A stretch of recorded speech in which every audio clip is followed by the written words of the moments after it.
ابن مسعود کہتے ہیں جب کوئی آدمی اللہ سے سوال کرنے کا ارادہ کرے تو پہلے وہ اللہ کی ایسی حمد و ثنا بیان کرے جو اس کے لائق ہے، پھر نبی صلی اللہ علیہ وسلم پر درود بھیجے، اس کے بعد دعا کرے۔ اس طرح کرنے سے ممکن ہوگا کہ وہ کامیاب ہو جائے، یعنی اپنی مطلوبہ چیز کو پا لے، اس کی دعا قبول ہو جائے۔ حضرت علی رضی اللہ عنہ کہتے ہیں ہر دعا روک دی جاتی ہے یہاں تک کہ محمد صلی اللہ علیہ وسلم پر درود پڑھا جائے۔ یہ ان کے احساسات ہیں اور وہ سمجھتے ہیں کہ یہ درود ہی دعاؤں کو آگے بڑھانے والا ہے۔ مناوی کہتے ہیں کل دعاء محجوب، یعنی ہر دعا سے قبولیت روک دی جاتی ہے یہاں تک کہ دعا کرنے والا نبی صلی اللہ علیہ وسلم پر درود پڑھتا ہے، یعنی دعا اللہ کی طرف نہیں اٹھتی یہاں تک کہ اس کے ساتھ نبی صلی اللہ علیہ وسلم پر درود کو نہ ملایا جائے، کیونکہ درود دعا کی قبولیت کا وسیلہ ہے۔ ہم نے دعا کی اہمیت اور آداب میں پڑھا تھا کہ کچھ وسیلے ایسے ہیں جو جائز ہیں اور کچھ وسیلے ایسے ہیں جو درست نہیں ہیں۔ تو جائز وسیلوں میں سے ایک وسیلہ کیا ہے کہ ہم درود پڑھیں تاکہ ہماری دعا آگے بڑھے۔ دعا میں درود کی وجہ سے اللہ سبحانہ وتعالی ہماری ساری ضروریات کے لیے کافی ہو جاتا ہے۔ صحیح الترغیب والترہیب میں آتا ہے ایک شخص نے عرض کیا، اے اللہ کے رسول صلی اللہ علیہ وسلم، کیا میں اپنی دعا کا تہائی یعنی 1/3 حصہ آپ پر درود پڑھنے کے لیے مقرر کر دوں؟ آپ نے فرمایا ہاں اگر تم چاہو تو۔ اس نے کہا 2/3 2/3؟ آپ نے فرمایا ہاں اگر تم چاہو۔ اس نے کہا اگر میں ساری دعا درود کے لیے مقرر کر دوں؟ تو رسول اللہ صلی اللہ علیہ وسلم نے فرمایا پھر تو اللہ تمہاری دنیا اور آخرت کے غم و فکر کے لیے تمہیں کافی ہو جائے گا۔ اس کا یہ مطلب نہیں ہے کہ ہم پھر کوئی دعا مانگے ہی نہ، اس کا مطلب یہ ہے کہ زیادہ سے زیادہ درود پڑھیں، یعنی دعائیں تو ہم مخصوص وقت میں پڑھتے ہیں یا پھر جب کوئی ضرورت پیش آتی ہے، لیکن درود ہم ہر وقت پڑھ سکتے ہیں، یعنی ہماری روزانہ کی جو روٹین ہے، چلتے پھرتے اٹھتے بیٹھتے، کیونکہ کچھ لوگوں نے اس کے ساتھ بھی بڑی پابندیاں عائد کی ہوئی ہیں کہ بغیر وضو کے درود نہ پڑھا جائے، سر پہ دوپٹے کے بغیر درود نہ پڑھا جائے، راستے میں کہیں درود نہ پڑھے۔ ایسا کچھ نہیں ہے، دعا ہو، ذکر ہو، درود ہو، وضو کے ساتھ، وضو کے بغیر، راستے میں، سوتے جاگتے اٹھتے بیٹھتے ہر جگہ پڑھ سکتے ہیں۔ صرف یہ ہے کہ نماز جو ہے وہ وضو کے بغیر نہیں ہوتی، وہ پوری طرح سطر ڈھانکے بغیر نہیں ہوتی۔ آپ لمبی سے لمبی نماز پڑھ رہے ہیں لیکن آپ نے ایسا دوپٹہ اوڑا ہوا ہے کہ آپ کے بال جھلک رہے ہیں تو آپ کی نماز نہیں ہوگی، آپ کی محنت ضائع ہو جائے گی۔ لیکن درود شریف کے وقت اگر آپ کام کر رہے ہیں، مثلا کھانا پکا رہے ہیں اور آپ نے دوپٹہ اتار کے ایک طرف رکھا ہوا ہے کہ بار بار وہ بیچ میں اٹک رہا ہے تو کوئی حرج نہیں، سر ننگا بھی ہے تو درود شریف پڑھ سکتے ہیں۔ تو درود شریف پڑھتے رہنے سے انسان کے سارے مسائل حل ہو جاتے ہیں، خاص طور پر اگر آپ کے دل پر بوجھ ہے، غم ہے، پریشانی ہے، تو درود ان چیزوں کو دور کرنے والا ہے، ان کا ازالہ کرنے والا ہے۔ یہ دنیا اور آخرت کی خیر کو جمع کرنے والا ہے، کیونکہ اللہ تعالیٰ جس کو غم اور فکر میں کافی ہو جائے تو ایسا شخص دنیا اور آخرت دونوں کی پریشانیوں سے نکل جائے گا، کیونکہ نبی صلی اللہ علیہ وسلم نے درود کی فضیلت کیا بتائی کہ پھر اللہ تعالیٰ اس کو دنیا اور آخرت کے ہم و غم کے لیے کافی ہو جائے گا، یعنی پھر سارے معاملات آپ کے اللہ کے سپرد ہو جائیں گے۔ یعنی اذن یکفیک اللہ ما اہمک، تمہاری دینی، دنیاوی، اخروی معاملات، ہر چیز میں جو پریشانیاں ہیں انشاءاللہ وہ دور ہو جائیں گی۔ اس کی وجہ کیا ہے؟ اس کی وجہ یہ ہے کہ انسان اللہ سبحانہ تعالیٰ کی طرف متوجہ ہوتا ہے اور ایک محسن کے احسانات کو یاد کرتا ہے، یعنی جیسے شکر نعمتوں کو بڑھاتا ہے نا، لئن شکرتم لازیدنکم، اگر تم نے شکر ادا کیا تو میں تمہیں کیا کروں گا؟ اور نعمتیں دوں گا۔ درود شریف کیا ہے؟ اگر آپ غور کریں تو درود کیا ہے؟ درود دراصل نبی صلی اللہ علیہ وسلم کے ہم پر جو احسانات ہیں کہ آپ نے ہمیں ایمان سے روشناس کیا، قرآن سے روشناس کیا، حکمت سے روشناس کیا اور ہماری خاطر دعائیں کی، بے شمار احسانات ہیں نا آپ صلی اللہ علیہ وسلم۔ آج ہم آپ کو کیا بدلہ دے سکتے ہیں؟ کس شکل میں بدلہ دے سکتے ہیں؟ ہم آپ کے لیے کیا کر سکتے ہیں؟ ہمارے والدین ہمارے ساتھ احسان کرتے ہیں تو ہم ان کی خدمت کرتے ہیں، ہم ان کو کچھ پکا کے دے دیتے ہیں، ہم ان کو کچھ کھلا دیتے ہیں، ہم ان کو کچھ گفٹ دے دیتے ہیں، یعنی مختلف طریقے سے ماں باپ کو خوش کرنے کی کوشش کرتے ہیں، چاہے انہیں ضرورت ہو یا نہ ہو۔ ہم سب ایسے ہی کرتے ہیں نا، یعنی ہم یہ تھوڑی دیکھتے ہیں کہ ان کو اس وقت ہمارے لاڈ پیار کی ضرورت ہے یا نہیں ہے، وہ دکھی ہیں، پریشان ہیں یا نہیں ہے۔ ہم اپنی محبت کا اظہار کسی نہ کسی شکل میں کرتے رہتے ہیں۔ وہ فوت ہو جاتے ہیں تو پھر کیا کرتے ہیں؟ پھر ان کو وزٹ نہیں کر سکتے، ان کو دیکھ نہیں سکتے، ان کو کچھ دے نہیں سکتے، انہیں کچھ کھلا پلا نہیں سکتے، پھر ہم ان کے لیے بس صرف دعائیں کرتے ہیں یا صدقہ خیرات کر دیتے ہیں. یہی چیزیں ان کو فائدہ دیتی ہیں. نبی صلی اللہ علیہ وسلم کے احسانات ہم پر سب انسانوں سے زیادہ ہیں، ہمارے ماں باپ سے بھی زیادہ ہیں ہم پر. اگر ہم سیرہ پڑھیں اور دیکھیں کہ آپ نے کتنے دکھ اٹھائے، کتنے غم اٹھائے، کتنی پریشانیوں سے گزرے، تو حیران ہو جاتا ہے انسان کہ اتنی بھی سچی خیرخواہی کسی انسان کے اندر ہو سکتی. النبی اولی بالمؤمنین من انفسہم، نبی تو تم سے بھی زیادہ تمہارے لیے مہربان ہے. یعنی ہم اپنی جانوں کے بارے میں اتنے فکر مند نہیں ہوتے، ہم اپنے آپ کو خود جہنم کی آگ سے بچانے کے لیے وہ فکر نہیں کرتے جتنی فکر ہمارے نبی صلی اللہ علیہ وسلم نے ہمارے لیے کی. تو ان کے احسانات کا بدلہ کیسے دیں گے ہم ان کے لیے کیا کریں گے؟ ہم ان کے لیے درود پڑھیں گے. تو یہ درود کا پڑھنا آپ کے احسانات کا بدلہ تو ہم کہاں سے دے سکتے ہیں، لیکن اس کے جواب میں ایک شکریہ ادا کرنے کا انداز ہے، ان کی مہربانیوں کو اکنالج کرتے ہیں. کیونکہ جو شکر گزار انسان ہوتا ہے وہ دنیا میں بھی مطمئن ہوتا ہے، اس کی ایک فلفلمنٹ ہوتی ہے، اور پھر یہ ہے کہ اس کے آگے کے مرحلے بھی آسان ہوتے. وہ جس کے ساتھ بھی شکر گزاری کا معاملہ کرتا ہے، عام انسانوں کے ساتھ بھی، تو وہ ان کا محبوب بن جاتا ہے. تو جب ہم اللہ تعالیٰ کا شکر ادا کرتے ہیں تو کیا ہم اللہ کے محبوب نہیں ہوں گے؟ جب ہم رسول اللہ صلی اللہ علیہ وسلم کا شکریہ ادا کرتے ہیں، اور شکریہ ادا کرنا صرف زبان سے تھینک یو کہنا نہیں ہوتا، وہ مختلف طریقے سے کسی کو دعا دینا بھی. یعنی اگر ہم کسی کے احسان کا بدلہ صرف دعا کی شکل میں بھی دیتے ہیں تو یہ بھی شکریہ ادا کرنے کی بہت بڑی قسم ہے. اور پلٹ کر واپس تو اپنے اوپر ہی آتا ہے. یعنی جب شکر کسی کا ادا کرتے ہیں، جب کسی کے احسان مند ہوتے ہیں، ایک ہوتا ہے بس صرف تکلفاً رسماً ایک فیشن کے طور پہ، ایک روٹین کے طور پر کسی کو تھینک یو بول دینا، نہیں، دل سے جینوئنلی دوسرے کا شکر گزار ہونا، یہ اس کے دل میں آپ کی محبت بڑھاتا ہے. اس میں آپ کی نیت یہ نہیں ہوتی کہ وہ مجھ سے محبت کرے، نہیں، آپ اس کو اکنالج کر رہے ہوتے ہیں، اس کا احسان مان رہے ہوتے ہیں، اور اللہ تعالیٰ اس کے دل میں آپ کی محبت ڈال دیتا ہے. اور جو ناشکرے انسان ہوتے ہیں، جو ناقدرے ہوتے ہیں، سب سے پہلے تو ہم اللہ ہی کے حق میں ناقدرے، وما قدر اللہ حق قدری، ہم نے اللہ کی قدر ہی نہیں کی جیسا قدر کرنے کا حق ہے. ہم نے نبی صلی اللہ علیہ وسلم کی قدر ہی نہیں کی جیسا کہ قدر کرنے کا حق ہے. تو ہماری یہ تسبیحات اور ہمارا یہ درود شریف اس قدر کی طرف بڑھنے کا ایک چھوٹا سا جسچر ہے کہ ہم واقعی اس بات کو مانتے ہیں کہ ان کے ہم پر احسانات تھے. لہٰذا جب ہم درود پڑھتے ہیں تو اس کا مطلب یہ ہے کہ ہم نے باقی چیزیں چھوڑی اور ہم آپ کا حق ادا کرنے کی طرف متوجہ ہو گئے. تو یہ چیز اللہ تعالیٰ کو کتنی پسند آتی ہوگی کہ یہ اپنے لیے کچھ نہیں مانگ رہا، اپنے لیے نہیں کچھ مانگ رہا، اپنی باتیں نہیں کر رہا، یہ اپنے غموں کو بھول کے، اپنے کاموں کو چھوڑ کے صرف نبی صلی اللہ علیہ وسلم پر درود بھیج رہا، یعنی ان کا احسان مان کر ان کا شکریہ ادا کرتے ہوئے ان کے لیے دعا کر رہا ہے. نبی صلی اللہ علیہ وسلم اللہ تعالیٰ کے محبوب ہیں، سب سے بہترین بندے ہیں، سب سے بہترین نبی ہیں. اللہ تعالیٰ ان سے محبت کرتا ہے. اللہ تعالیٰ فرماتے ہیں قل ان کنتم تحبون اللہ فاتبعونی یحببکم اللہ، کہہ دیجیے اگر تم اللہ سے محبت کرتے ہو میری اتباع کرو، اللہ تم سے محبت کرے گا. تو نبی صلی اللہ علیہ وسلم کی اتباع ہو، آپ کی سنتوں پر عمل کرنا ہو، آپ پر درود پڑھنا ہو، یہ سب کس میں اضافہ کرتا ہے؟ اللہ کی محبت بندے کو ملتی ہے. یحببکم اللہ، اللہ تم سے محبت کرے گا. اور اللہ تعالیٰ جس سے محبت کرے پھر اس کی تو بات ہی کیا، سیجعل لهم الرحمن ودا، اس کے مسائل کیسے حل نہیں ہوں گے؟ اس کے مسائل ضرور حل ہوں گے، اس کے غم دور ہوں گے، اس کی پریشانیاں دور ہوں گی. لہٰذا جب ہم اس سٹیٹ میں آ جاتے ہیں تو پھر آپ دیکھیں کہ یہ درجہ اس سے بھی بڑھ جاتا ہے جو ہم اپنے لیے خود کچھ مانگ رہے ہوتے ہیں نا. کیونکہ جب آپ کو کسی سے محبت ہوتی ہے تو آپ اس کے لیے کچھ بھی کرنے کو تیار ہوتے ہیں. یہ تو انسان کا حال ہے، انسان کی محبت ہے نا. تو جس انسان سے اللہ کو محبت ہو پھر اس کے مسئلے کیسے حل نہیں ہوں گے؟ اللہ سبحانہ وتعالیٰ اس کے لیے بہترین چیزیں کیوں نہیں کریں گے؟ تو اس طرح یہ درود جو ہے وہ دعا سے بھی بازی لے جاتا ہے کہ انسان اللہ کی محبت حاصل کر لیتا ہے، اور اس کے نتیجے میں دعائیں قبول ہوتی ہیں اور اللہ تعالیٰ کی طرف سے رحمتیں آتی ہیں، درجے بلند ہوتے ہیں، گناہ معاف ہوتے ہیں.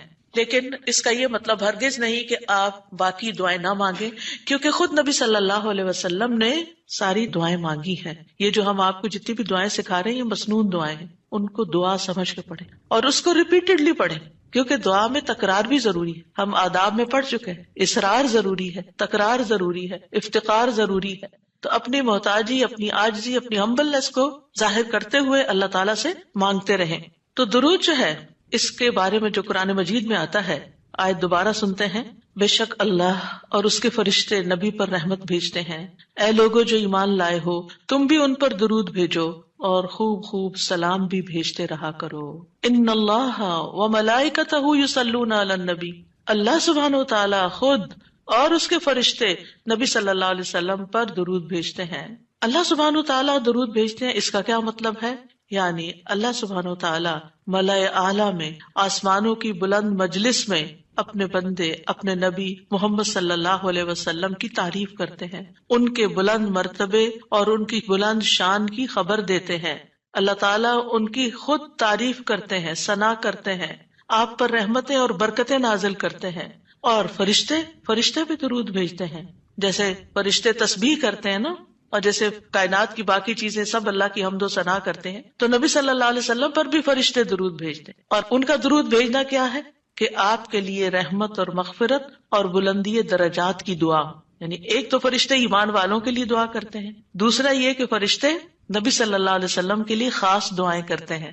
تو اگر اللہ تعالیٰ ان پہ درود بھیجتا ہے، ان پہ رحمتیں نازل کرتا ہے، فرشتے درود بھیجتے ہیں، تو پھر اہل ایمان کو کیا کرنا چاہیے؟ پہلے اللہ تعالیٰ اور فرشتوں کی بات کی گئی تاکہ ہمارے اندر بھی شوق پیدا ہو کہ ہم بھی درود بھیجیں۔ یا ایھا الذین آمنوا صلوا علیہ وسلموا تسلیما، یا ایمان والو تم بھی آپ پر خوب خوب درود اور سلام بھیجو، صلاۃ و سلام بھیجو۔ یعنی پہلے آسمان والوں کی خبر دی گئی کہ فرشتے ایسا کر رہے ہیں، پھر زمین والوں کو حکم دیا جا رہا ہے کہ تم بھی ایسا کرو۔ قرطبی کہتے ہیں اس آیت کے ذریعے اللہ نے اپنے رسول کو آپ کی زندگی میں، یعنی رسول اللہ صلی اللہ علیہ وسلم کی زندگی میں اور آپ کی وفات کے بعد آپ کو شرف و مرتبہ بخشا ہے، اور آپ کے مقام اور مرتبے کو بیان کیا ہے کہ آپ کا کیا مقام ہے، تاکہ ہم ایمان والے اس مقام کو سمجھیں۔ تو دوسرے لفظوں میں آپ صلی اللہ علیہ وسلم کے لیے اوپر کے جہان اور نیچے کے جہان میں تعریفیں ہوتی ہیں، یعنی ہم بھی آپ کی تعریف کرتے ہیں اور فرشتے بھی آپ کی تعریف کرتے ہیں، ہم بھی آپ کے لیے دعائیں کرتے ہیں، فرشتے بھی آپ کے لیے دعائیں کرتے ہیں، اور اللہ سبحانہ تعالیٰ ملائے اعلیٰ میں مقرب فرشتوں کے پاس اپنے نبی کی تعریف کرتے ہیں۔ آپ دیکھیں کہ دنیا میں طرح طرح کی مجالس ہوتی ہیں نا، کچھ مجالس بڑی خاص ہوتی ہیں، خاص لوگ صرف انوائٹیڈ ہوتے ہیں، ہر کوئی نہیں وہاں جا سکتا۔ آسمانوں میں بھی خاص مجالس، اللہ سبحانہ وتعالیٰ کے جو خاص مقرب فرشتے ہیں جنہیں وہ حکم دیا گیا تھا کہ آدم کو سجدہ کرو، جن کے سامنے اللہ تعالیٰ نے یہ بات رکھی تھی کہ میں آدم کو پیدا کرنے جا رہا ہوں۔ یہ گیدرنگ جو ہے اس کو ملائے اعلیٰ کہتے ہیں، ملا کہتے ہیں سرداروں کو، اور اعلیٰ کہتے ہیں بلند سردار۔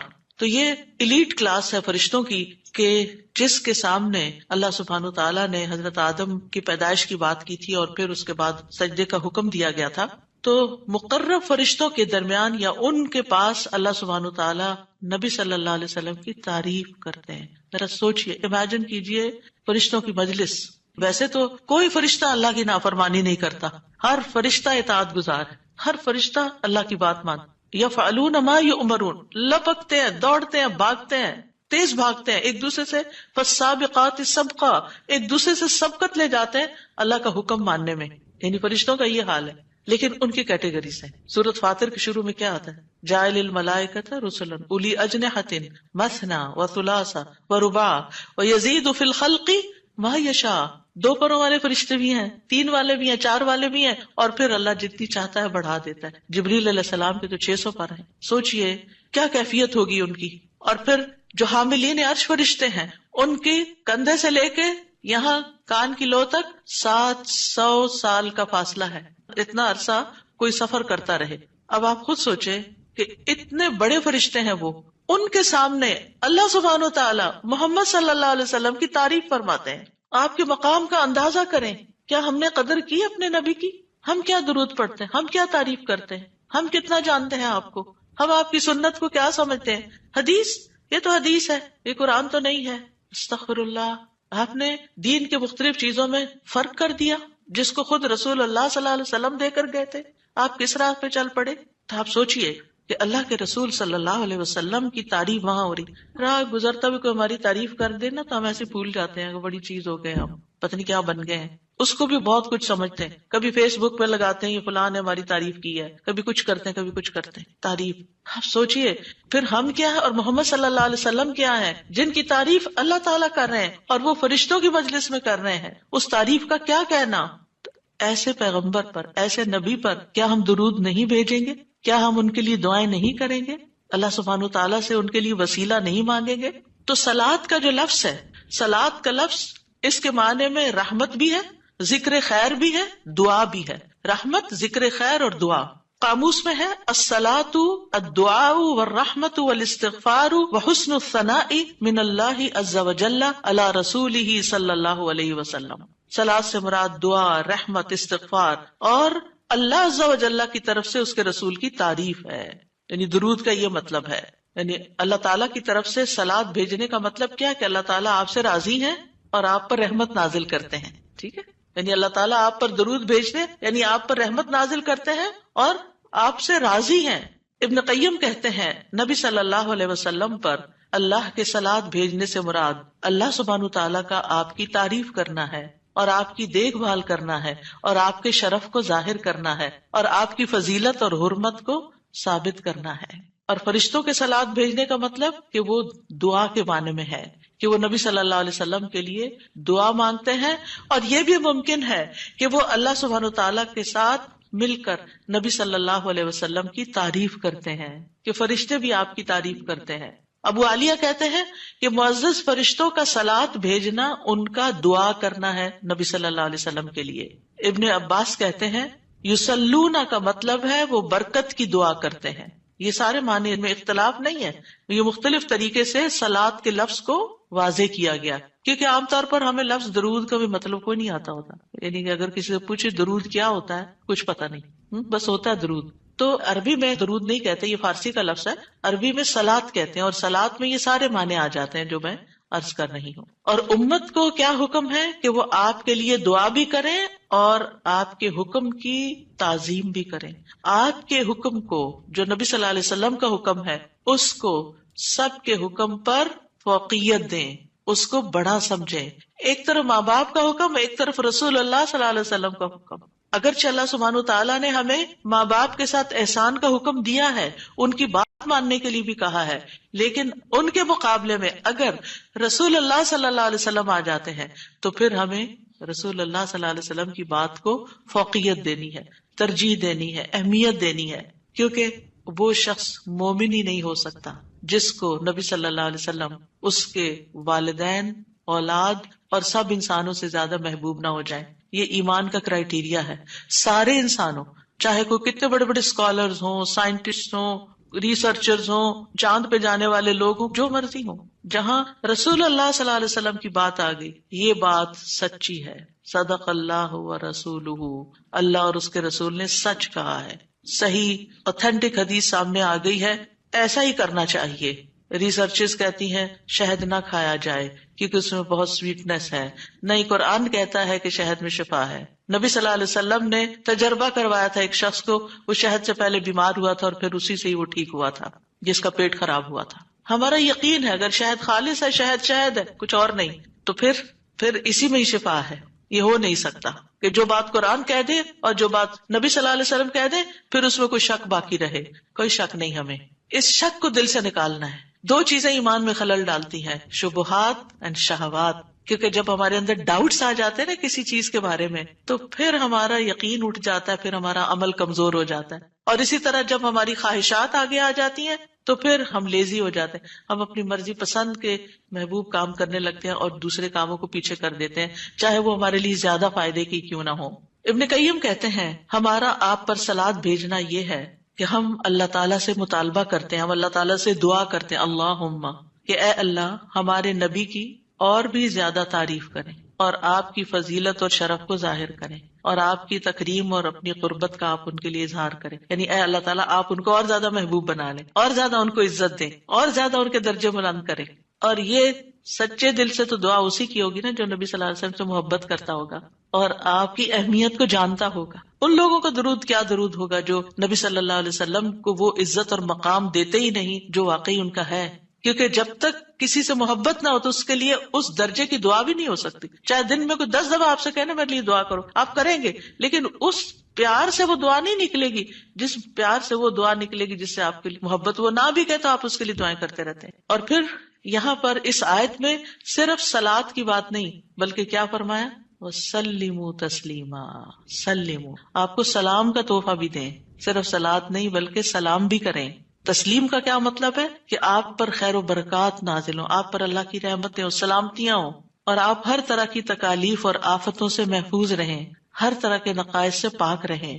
جب ہم کہتے ہیں نا اللہم صلی علی محمد، درود ویسے تو یوں پورا پڑھ کر اللہم صلی وسلم علی نبینا محمد، تو اس کا مطلب کیا ہے کہ یا اللہ محمد صلی اللہ علیہ وسلم کے لیے آپ کی دعوت میں، یعنی آپ نے جو دعوت دی لوگوں کو اسلام کی طرف، آپ کی امت میں اور آپ کے ذکر خیر میں ہر طرح کی سلامتی لکھ دے، ہر طرح کے نقص سے سلامتی ہو جائے. اور اس طرح امت آپ کے لیے جتنی دعائیں کرتی جا رہی ہے، یعنی جب سے نبی صلی اللہ علیہ وسلم کے بارے میں یہ آیت اتری اور جب سے صحابہ کرام اور پھر تابعین تبع تابعین اور امت کے باقی لوگ ان ساری صدیوں میں آپ کے لیے یہ دعا کر رہے ہیں، ان ساری دعاؤں کے اس درود کے نتیجے میں آپ کا مقام بلند ہوتا جا رہا ہے، ہوتا جا رہا ہے، ہوتا جا رہا ہے. آپ سوچئے کہ اللہ سبحانہ وتعالیٰ کتنا قدردان ہے. نبی صلی اللہ علیہ وسلم نے اپنی نبوت کی مختصر زندگی میں جو محنت کی سو کی، لیکن اس کا انعام اور صلہ کتنی خوبصورت شکل میں اللہ تعالیٰ دے رہا ہے کہ دنیا میں آپ کا نام بلند کر رہا ہے اور آپ کو بلندی عطا کر رہا ہے اور آپ کے لیے سب سے دعائیں کرنے کو کہہ رہا ہے. یعنی درود کیا ہے؟ نبی صلی اللہ علیہ وسلم کے لیے دعا، اور وہ دعائیں اللہ تعالیٰ قبول بھی کرتے جا رہے ہیں اور اس کے نتیجے میں نبی صلی اللہ علیہ وسلم کے درجات بلند ہوتے چلے جا رہے ہیں. تو سوچئے جو سنت کی پیروی کرے گا، جو آپ کے مشن کو آگے لے کے بڑھے گا، جو اخلاص کے ساتھ اس رستے کو اپنائے گا، جو یہی کام کرے گا جو محمد صلی اللہ علیہ وسلم نے کیے، جو آپ کا پیروکار ہوگا، جو آپ کی سنت کا متبع ہوگا، جو آپ کے اس مشن یعنی دین کی تبلیغ کے کام کو آگے لے کر بڑھے گا، کیا اللہ تعالیٰ اس کو ایسے ہی چھوڑ دیں گے؟ کیا اللہ سبحانہ تعالیٰ اس کی قدر نہیں کریں گے؟ ہم سب انسان کسی نہ کسی طرح دنیا میں بلندی چاہتے ہیں، کوئی ڈگری کے ذریعے، کوئی مال کے ذریعے، کوئی کسی ذریعے دوسروں سے آگے نکلنا چاہتا ہے، بلند مرتبہ ہونا چاہتا ہے. لیکن اس راستے کو چھوڑ دیتے ہیں کیونکہ اس راستے کو بظاہر یوں لگتا ہے کہ اس سے کیا ملے گا، ہمیں اس سے کون سی بلندی مل جائے گی، اور اس طرح ہم نبی صلی اللہ علیہ وسلم کے طریقہ کار کو چھوڑ کر اور طریقوں کو اختیار کرنے لگتے ہیں. ہم سمجھتے ہیں شاید اس میں زیادہ خیر ہے یا اس سے ہمیں زیادہ بھلائی یا کوئی بڑائی مل جائے گی. نہیں، اصل بات یہ ہے کہ ہمیں جو عزت یہ دین دے سکتا ہے، جو مرتبوں کی بلندی، جو اللہ کی رحمتیں، جو خیر اور لازوال نعمتیں جنہیں کبھی ختم نہیں ہونا، جو اس راستے سے مل سکتی ہیں، وہ دنیا میں کوئی اور راستہ ہے ہی نہیں ان سب نعمتوں کو پانے کا. پھر بھی ہم اپنے دین کو حقیر سمجھتے ہیں اور دین کی خدمت کو فارغ وقت کا کام سمجھتے ہیں اور پورے خوشی اور محبت اور خلوص کے ساتھ یہ کام نہیں کرنا چاہتے. ہمیں ضرورت رہتی ہے کہ کوئی اور آئے، دھکا سٹارٹ کرے اور پھر ہم آگے بڑھیں، کوئی ہمیں موٹیویٹ کرے تو پھر ہم کچھ کریں. ہم خود سے کچھ کرنے والے نہیں. ہم کس بات کے انتظار میں ہیں؟ اصل مشکل یہ کہ ہمارے یقین میں کمی ہے، تو اس یقین کو بڑھانے کی ضرورت ہے. تو اللہ سبحانہ و تعالیٰ اپنے فرشتوں کے بعد ایمان والوں کو حکم دیتا ہے کہ اے مومنو، تم تو زیادہ حقدار ہو کہ نبی پر درود و سلام بھیجو، کیونکہ تمہیں ان کی رسالت سے جو برکتیں حاصل ہوئی ہیں، جو فیض حاصل ہوا ہے، وہ فرشتوں کو تو نہیں ہوا نا. فرشتے تو پہلے سے اللہ کی عبادت کرے. ہمیں عبادت کے طریقے کس نے سکھائے؟ محمد صلی اللہ علیہ وسلم نے سکھائے. آپ کی بدولت ہمیں یہ ساری نعمتیں ملی، تو ہمیں تو زیادہ پھر درود بھیجنا چاہیے. تو صلو علیہ وسلموا تسلیما. تو آپ کا حق اور آپ کی عزت اور آپ کی قدردانی صرف یہ نہیں کہ ہم آپ کی شان میں کوئی گستاخی نہ کریں یا کوئی گستاخی کرے تو اس کے پیچھے پڑ جائیں. آپ کا مقام اس سے زیادہ کا متقاضی کہ آپ پر درود و سلام بھیجا جائے. اور یہ قرآن سے بھی ثابت، اور یہ سنت سے بھی ثابت، اور یہ فرشتوں کا طریقہ بھی ثابت. اسی لیے آپ دیکھیں کہ نماز کے اندر درود پڑھنا واجب ہے، واجب ہے. اگر آپ نے التحیات پڑھ کے سلام پھیر دیا، درود نہیں پڑھا، تو آپ کی نماز ناقص ہے. لیکن اگر آپس میں آپ کو وضو ٹوٹ رہا ہے مثال کے طور پر، اور آپ سوچتے ہیں کہ اب اگر میں اس موقع پر میری نماز جاتی ہے تو میں کیا کروں گا، تو اگر آپ صرف اتنا بھی پڑھ دیتے ہیں نا، اللہم صلی وسلم علی نبینا محمد، اور سلام پھیر دیتے ہیں، نماز ہو جاتی ہے. تو یہ یعنی عام حالات میں بھی ہم درود پڑھ سکتے ہیں اور نماز میں تو پڑھنا ہی پڑھنا ہے. اور پھر اذان کے بعد اور مختلف مواقع پر انشاءاللہ دیکھتے ہیں۔ شیخ سعدی کہتے ہیں آپ صلی اللہ علیہ وسلم پر درود بھیجنا اللہ سبحانہ تعالیٰ اور اس کے فرشتوں کی اقتداء ہے، اور جو حقوق ہم پہ عائد ہوتے ہیں اس کا بدلہ دینا بھی مقصود ہے۔ آپ کی محبت اور آپ کی تکریم کی علامت ہے، جو آپ سے جتنی محبت کرے گا اتنا ہی درود بھیجے گا۔